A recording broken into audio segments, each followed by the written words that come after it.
It is extremely windy out, so we're gonna sit inside the Tundra for this one. I have now owned this Tundra for around 6 months, and we just crossed 45,000 miles. So in today's video, I'm gonna give you guys 5 things I like and 5 things I dislike about this Tundra. So we know what we're talking about. 2020 Toyota Tundra 1794 edition. This is a Crew Max configuration, and it is 4-wheel drive.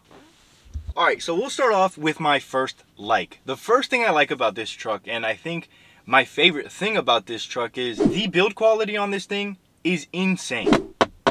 There's a lot of plastic in this truck. A lot of people hate on the Toyota Tundra for that, but it's built really, really well. Although it's plastic, they got that grade A plastic, I guess. For example, the interior. This is Lexus grade interior. Now, when you think of Lexus, you think of good quality stuff, which makes me feel a lot better about my truck. Secondly, all of the plastic, all of the compartments, nothing rattles, which is a very, very good thing, but also a really hard thing to do when you're building stuff out of plastic. All of the lines in here line up almost perfectly. I found a few things that don't line up perfectly, but pretty dang close. It's gonna be hard to show you, but I've worked a lot on my Toyota Tacoma. I did a bunch of modifications, and I've done a few to this Tundra, and I can say Toyota put a lot more effort into this truck. And I'm not talking about power or any of that stuff. I'm talking about little hints that they cared. When you pop the hood, you get a little badge that says Tundra on it, and every so often I find a little Toyota badge or a little Tundra badge, and it just goes to show that Toyota was proud of this vehicle, and me as the consumer, I appreciate that very, very much.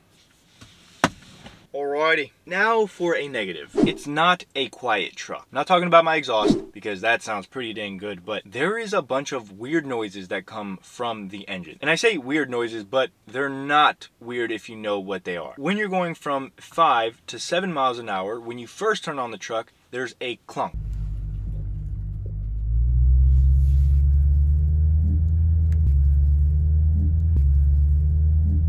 And apparently it's either testing the ABS or making sure that it's working. Nonetheless, there's a clunk. It happens, and it's just there. Secondly, when you turn the truck on, it makes a good amount of noise. Seems to be rather normal for this. My dad has a Sequoia 5.7 as well. He says it can be loud as well. At least from what I've heard from his vehicle, this one sounds louder. Nonetheless, let's talk about my second like about the truck. Number 2, my second like has to be the amount of space that the Tundra has. Now, I am in the back seat of my truck with the seat all the way back, and I am sitting comfortably. Not the most usable space, and we'll get into that later, but if you need to sit 5 adults, you can do that no problem in this truck. The other day I went out with my mom and dad, and I laughed because my dad is around my height, my mom is shorter. It made me laugh because I was in the back seat. I let my dad drive and my mom was riding passenger, and I found it so funny that they looked so small.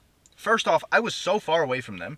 Secondly, they looked minuscule in this truck. They look so tiny, and I just laugh because that's what me and Sandy look like. That's what me and Sandy look like in this truck on a daily basis. Why did we buy such a big truck? But I'm happy. I like it. It's just, it really put things into perspective, and I saw immediately that I maybe bought too big of a truck. But it was me, and I'm not going to say how many other passengers in the back seat. So for that, I guess it works. When Toyota was designing this truck, I heard they wanted the backseat of the Tundra to compare to some of the mega cabs that other brands offer. Kudos to them.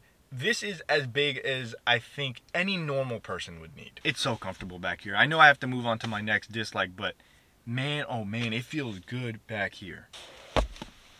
Number 2 dislike is the amount of useless space / modern features that this truck lacks. So $55K, brand new truck. It doesn't have one-touch buttons back here for the window.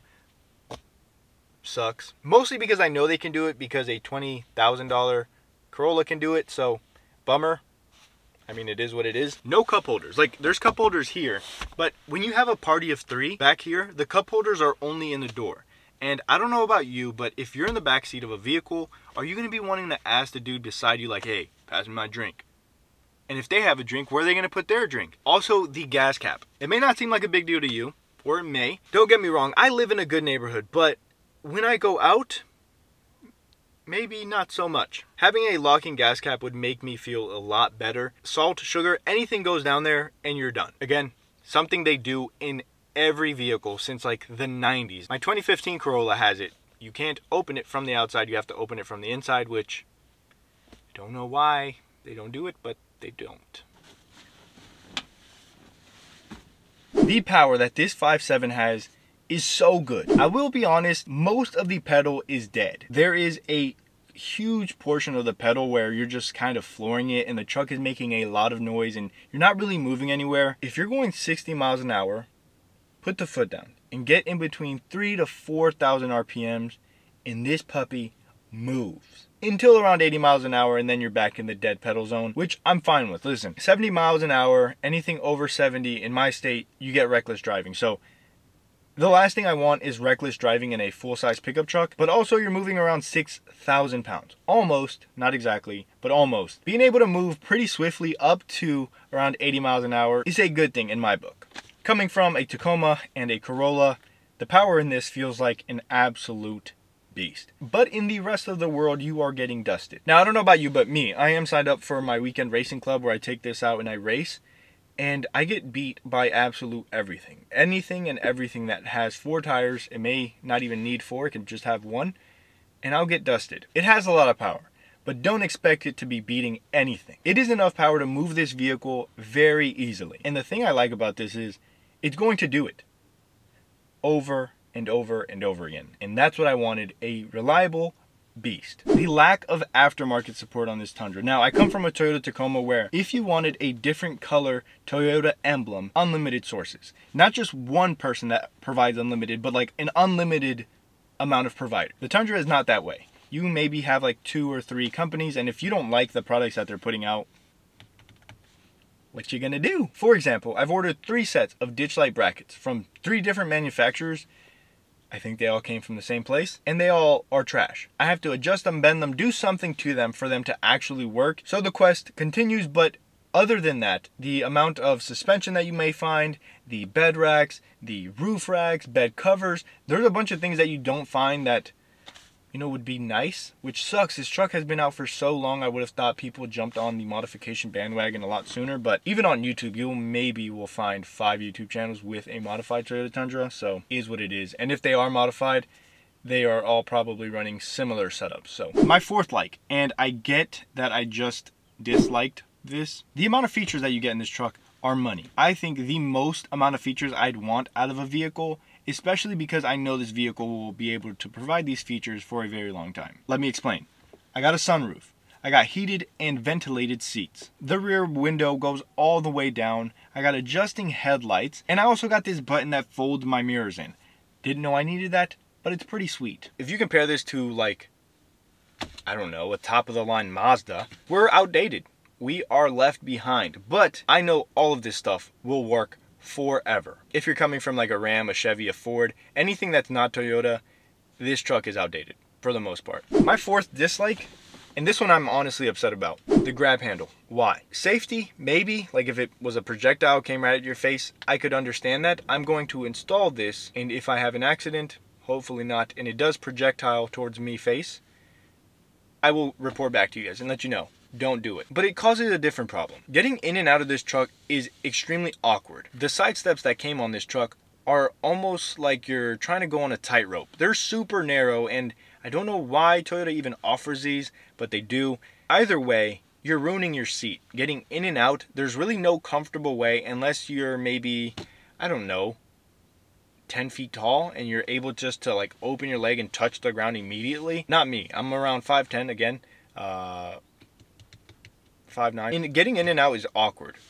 If I had that grab handle, it would be awesome. I'd have something to grab onto instead of yanking on my steering wheel every day. The only thing I can think about is safety, but I want my seats to look good. I don't need my face to look good. So I wanted to do 1 like, 1 dislike, and I've lost track. I don't know what point I'm at. If I missed something, I'm sorry. My number 5 like is the community. Now, coming from the Toyota Tacoma world, I don't know if it's because there's so many more Tacomas sold, meaning there's so many more people involved. The amount of snobby people in the Tacoma world is insane. Like, if you have a TRD Pro, you are the top of the line and you feel like a king. And don't get me wrong, you're not. I would post, let's just say, what suspension should I buy for my Toyota Tacoma? The amount of people that would be like, why are you changing the suspension? You should have bought a TRD Pro. Why'd you change the suspension? You should have got a TRD Off-Road.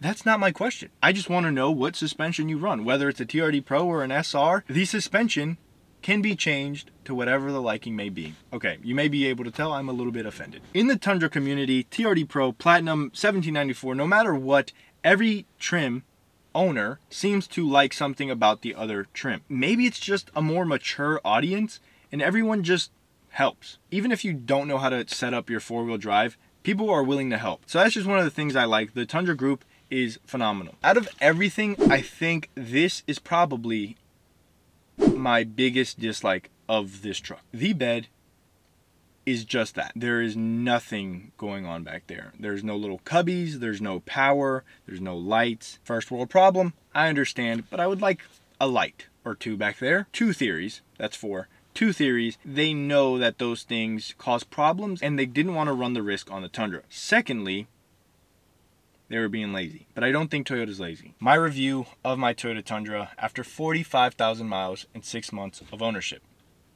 I love this truck. It has been the best truck I've ever owned. I hope I never have to sell this or ever get rid of it because I would be probably sad. If you don't own a Tundra, you're missing out. Reliable, powerful, spacious, modern. It is everything that you would want out of a truck. I think we forget what a truck is meant to do, and it's meant to work. Like, this was meant to be on a farm somewhere working. It takes me to the mall, but it does it very well.